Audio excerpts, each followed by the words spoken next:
Hi friends, మరొక information ముందుకు రావడం జరిగింది. 2026 మార్చి ఏప్రిల్లో తమిళనాడులో అసెంబ్లీ ఎలక్షన్ జరగబోతుంది. అయితే అక్కడ మరి బీజేపీ అన్నా డిఎంకే ఒక కూటమి, అలాగే స్టాలిన్ గారు ఒక కూటమి. అదైతే మరి స్టాలిన్ గారితో కాంగ్రెస్ పార్టీ కలుస్తుందా లేదా అనేది ఇప్పటివరకు డెసిషన్ అయితే తీసుకోలేదు. మరి విజయ్ పార్టీతో కలవచ్చని, విజయ్ మరి కాంగ్రెస్ ఒక కూటమికి వెళ్ళొచ్చని అందరూ భావిస్తున్నారు. అయితే ఈ తరుణంలో మరి స్టాలిన్ గారు వేసే వ్యూహాత్మక ఎత్తుగడలో మరి ప్రజల్లోకి మరి పాజిటివ్ సంకేతాన్ని వస్తున్నాయని అక్కడ సర్వేలు తెలుపుతున్నాయి.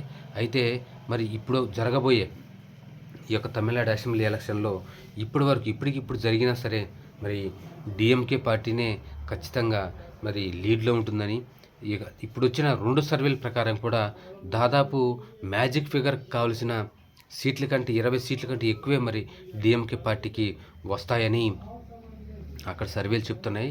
అయితే ఇది ఎందుకు ఈ డిఎంకే పార్టీకే మరి ప్రజలు మొగ్గు చూపుతున్నారంటే అక్కడ సర్వేల్లో ఒక ఆసక్తికరమైన విషయం తెలుస్తుంది.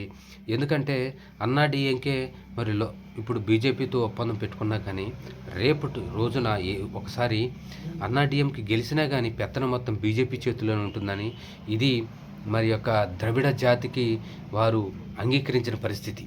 అందుకే వారు డిఎంకేనే మరి ప్రజలు డిఎంకేకి ప్రజలు మొగ్గు చూపుతున్నట్లు మనకు సమాచారం. అయితే ఇక్కడ మరి టీవీకే పార్టీ గణనీయంగా తన సీట్లను పెంచుకుంటుందని,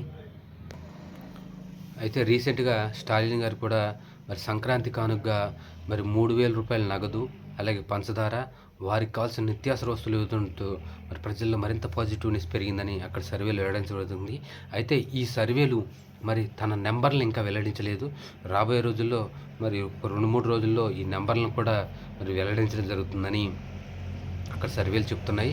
అయితే ఈ నెంబర్లు వచ్చిన తర్వాత మరి నెంబర్ వైజ్గా అంటే ఈ యొక్క అసెంబ్లీ స్థానంలో ఏ పార్టీ ఎన్ని సీట్లు గెలుస్తుంది, ఏ పార్టీ ఎన్ని సీట్లు గెలవబోతుంది, అయితే ఏ డిఎంకే పార్టీ ప్రభుత్వాన్ని ఏర్పాటు చేస్తుందని మరి తేటతెల్లం కావడంతో అసలు ఎన్ని సీట్లు గెలవబోతుంది అనేది రాబోయే వీడియోలో ఖచ్చితంగా అందజేస్తాను.